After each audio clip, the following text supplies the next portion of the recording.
everyone, this is Brandee J, Luxe Kurves TV, Luxe Kurves Fashion. Everything is Luxe Kurves, that's all you need to know. We are here in beautiful LA with the beautiful LA Pro Makeup Artist Chevy. How are you doing? I'm so good. I'm loving this. Thank you. This is that to me, it's all about the eyebrows. Oh, of course. Eyebrows stay on? Yes. If you can't do eyebrows, you shouldn't be a makeup artist. That's why I tell people. Oh, Lord. You're going to shade so many people with that statement because, Lord Jesus, the eyebrow struggle is real. It's for real. I be like, yes. No, boo-boo. Like, don't put that on Instagram. Why? I mean, people are learning.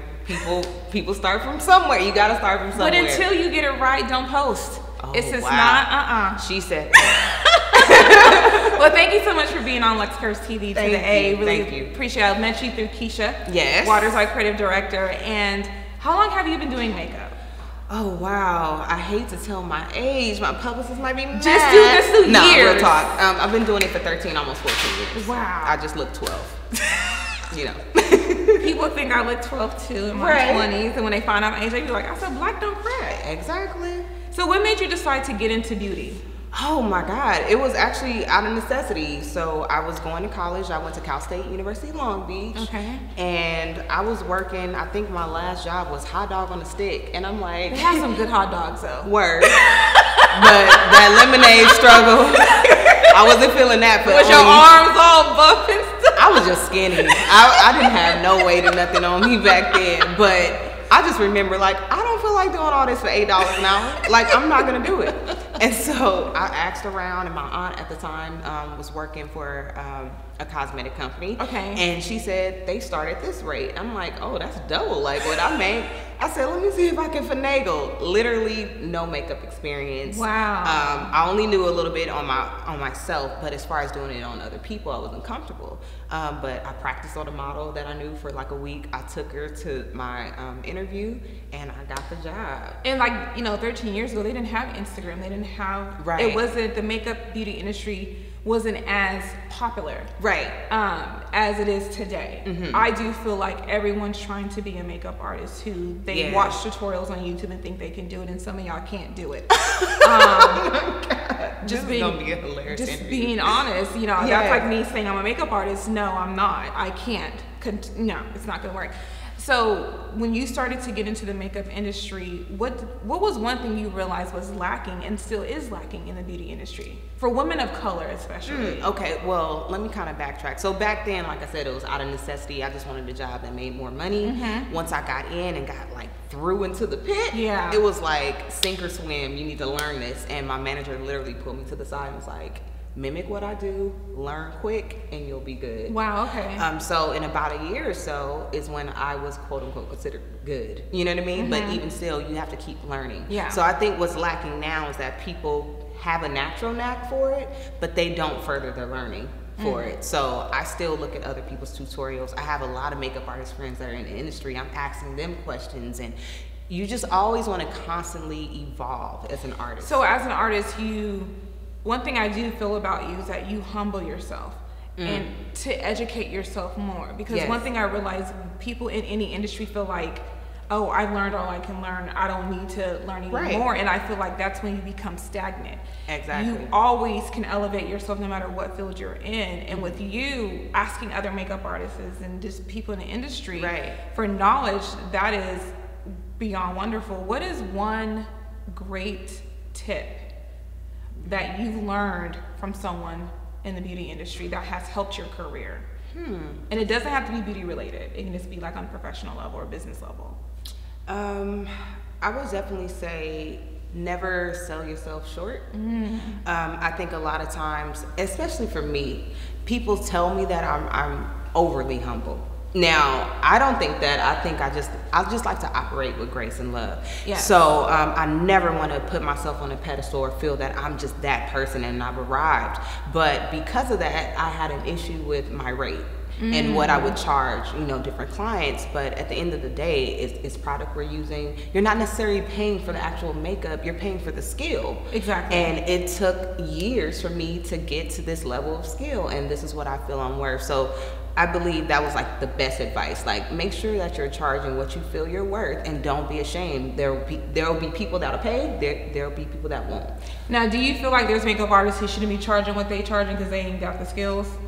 You know what? I honestly can't judge. Okay. Because that artist has their particular fan base, and if they love it, they love it. However, I do have an issue with newer artists coming in and the industry being oversaturated. Yes. And they're charging $40 and $50. So they'll look at somebody like me and be like, well, I'm not gonna pay that because so and so down the street is paying $40, and stuff like that. I feel is the most disrespectful. Because one thing I always tell people is you never. Getting into the industry when people would tell me their rates, I'm like, okay. And because my father was a hairstylist, so I understood the business, right, in so many levels. And I always tell people, you can't down someone for what they charge because that's their skill, right? You know, I get it too when people are like, oh, we want you to host, but I'm like, well, this is my rate, and they're like, but you're getting a whole production and you don't realize that. Right. So I have more questions, but we're gonna take a quick break and we'll be right back. Brandee J, Luxe, Kurves TV with Chevy.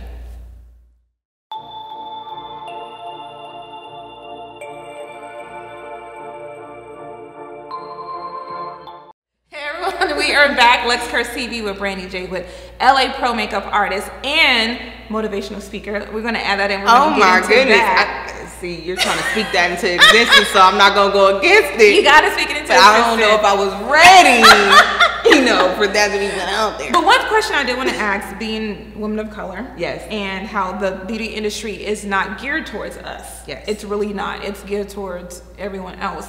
Right. What do you feel is missing? You know what? I think the integrity is missing.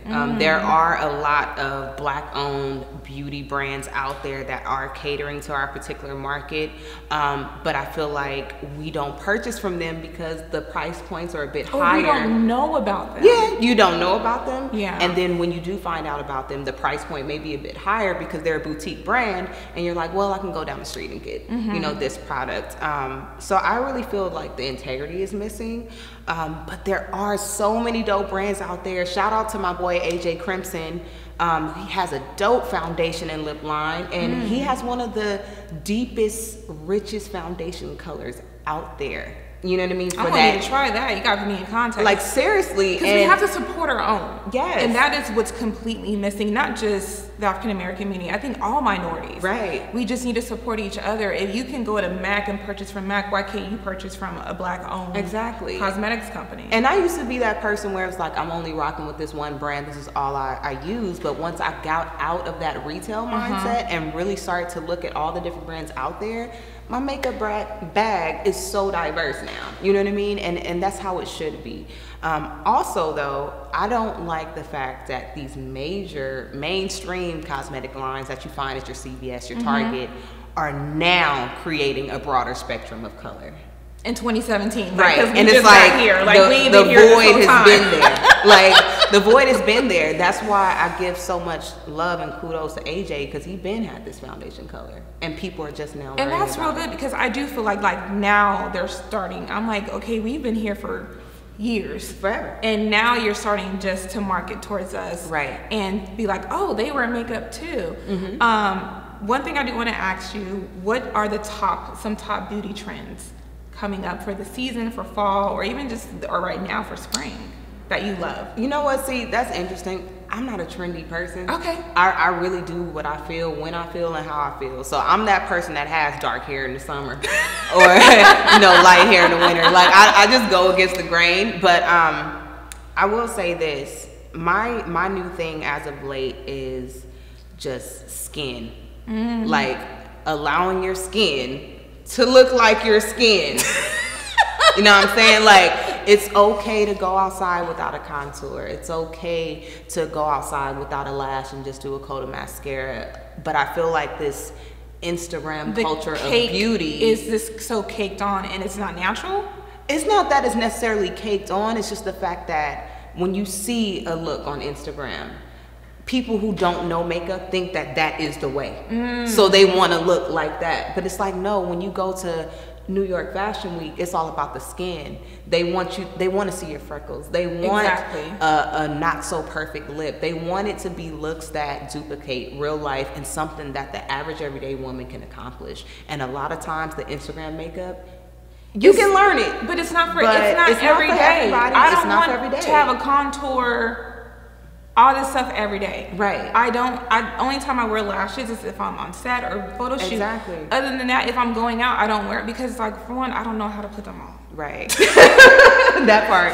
Way up here. I know. Like, my son's like, Mom, I'm like, I know this ain't cute, baby. We gotta take this off. But it's like, you still have to be relatable to the everyday woman. Right. And I think the Instagram culture is giving that facade that this is what everyday women look like, and it's not. And that's why I try my best, like, on social media to show people, like, hey, this is how I look 90% of the time without makeup. And when you see me post a picture, that's literally probably for about an hour and a half, 2 hours. I wash it off. I'm picking up my baby from school. Like, that's just how it is for me. And I think people just need to learn to be okay with that. Like, be okay with themselves. And yes, be okay with yourself. Know that you're enough. And it took me years to even get there. Because I used to be that person that was like, I can't go out the house without my brows. I can't go out the house without concealer. You know what I mean? But when you grow up, and then when you really start to look at things just from all sides, you start to realize, like, I don't have to be a part of the hamster wheel. Because our kids don't care. Right. They don't care. And a lot of times men don't care. They don't care. They really don't care. They don't care if your bra matching. They don't care if your nails ain't matching. They just don't care. And that's one thing, as women, once we realize that, we're just like, we think they care. And then that tells me, well, who are you doing this for? Exactly. If you're genuinely doing it for yourself and that's what you love to do you. But it looks like you're doing it for the approval of other women.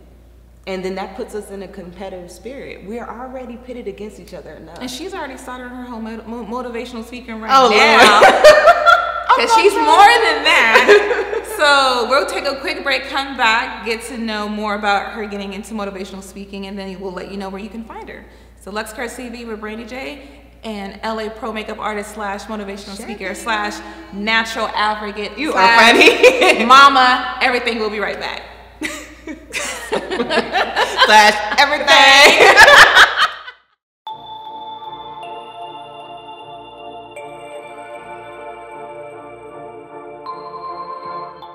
Hey everyone, we are back. Luxe Kurves TV with Brandee J, with makeup artist and motivational speaker. I can't with Chevy. So you are, like I said, you're more than just in the beauty industry and makeup artist. Yes. You are getting into motivational speaking. Right. What made you decide this is an outlet I want to use, and why do you want to motivate people? Well, for me, it's just a natural progression. Like, I even look back on my progress over the years, and I'm like, wow, like, what did I do to get from there to here? And the only thing that I did differently was ask myself the hard questions, really deal with them like head on, and then be transparent, or be comfortable enough to share and be transparent for those, because there's so many people out there that are going through whatever in life and feel like they're alone. And the truth is that we're all more connected than we know. If we just opened our mouth, we'll find that out. And I agree. And I do feel like a lot of people they're so much into the celebrity. Yeah. And that's the real reason why, for one, Luxe Kurves magazine exists and Luxe Kurves TV, because my interview style, I feel like it's different. Yes. I really don't care about the celebrity stuff. It's about the person. Right. Because your story can connect with someone else and to help them either achieve a dream or get out of a situation. And ultimately, that's what we're all here to do. Like, our main mission in life, being a spirit that dwells in this body that will not be here. Yeah. Our main mission is to connect with other people, love on people, extend grace, and plant seeds wherever we can. Exactly. So when did you, getting into motivational speaking and doing everything you have going on, what is your message? My message is that you can still live the lifestyle that you want by being yourself. Like, you don't have to be a celebrity. You don't have to go for that basketball dream if it's not your passion. You don't have to be a model just because everyone says you're that pretty to be so. Like, have the courage to do whatever it is you innately feel like within your spirit and rock with that. It will be a challenge. You may fall. You're going to fall. Right. Like you're going to be broke for a season. Like you might be up for like a cool 2 days and then you down for another 2 weeks and the first of the month coming and you like, damn. Word. But at the end of the day, like I can sleep well knowing that I've kept my integrity. I'm being honest. I'm being truthful to everything that's ever happened to me.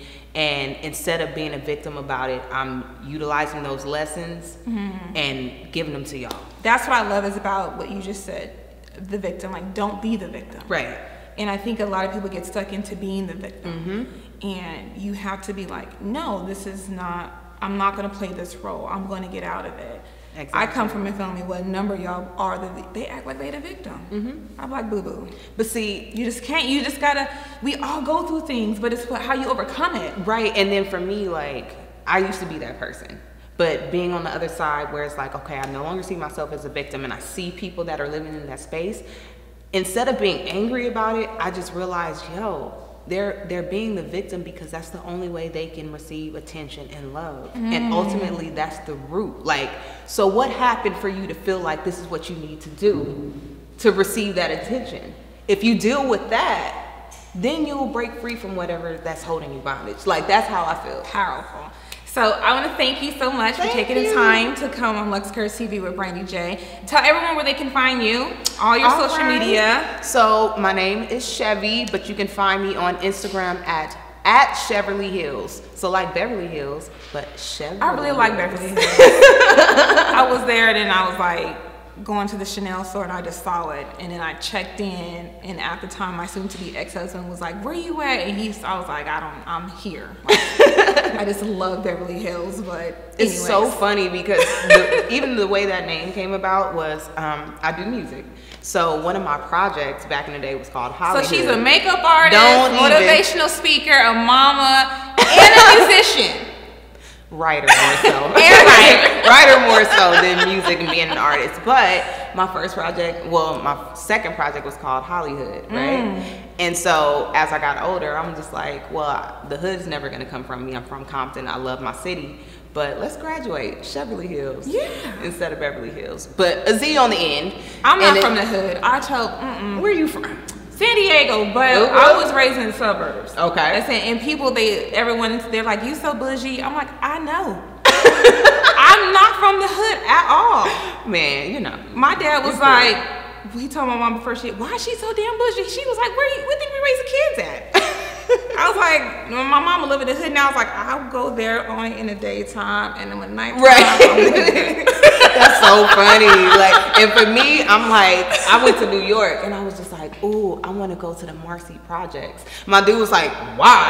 It's 10 p.m. And I'm like, because, like, I just want to see where Jay-Z is. I'll be in that hand. So, but yeah, back to the where they can find you. Right. It's at Cheverly Hills on all platforms. That's on Facebook, that's on Instagram, as well as Twitter. Well, and I Snap. want to thank you, and I look forward to working with you. I know we're going to cross paths again. Yes, yes. And thank you so much for taking the time to come on Luxe Kurves TV with Brandee J and supporting the Luxe Kurves the movement. No doubt. And thank you for seeking people like myself, just the everyday person, to share their story, because this is the way you can change lives. Exactly. So thank you for tuning in for this episode of Luxe Kurves TV with Brandee J with special guest Everything Chevy. We'll see you next time. See you.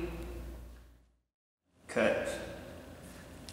What are you laughing about now, Amy? I love that because me as a makeup artist, like we still evolving and stuff. People don't understand that it's still a learning process and that you have to kind of create your own skill. Like everyone wants to be like all the Instagram models and stuff. So hearing that was good for me. Like, thank you for that. No doubt. That's what it's about. Like, seriously. And today I did it like as an interview. Yeah. Of course. But like, it's so freeing. It is. Like, I don't want to wake up and have to do all this. It's freeing from wearing yoga pants. Right. Wearing no makeup. I live in sweats, a tee. No, real talk. Sweats, a tee, and like my hair wrapped up. My dude knows I still all his sweats. He has none. Mind you, he's 6'9". So just imagine how I look swimming in his sweats.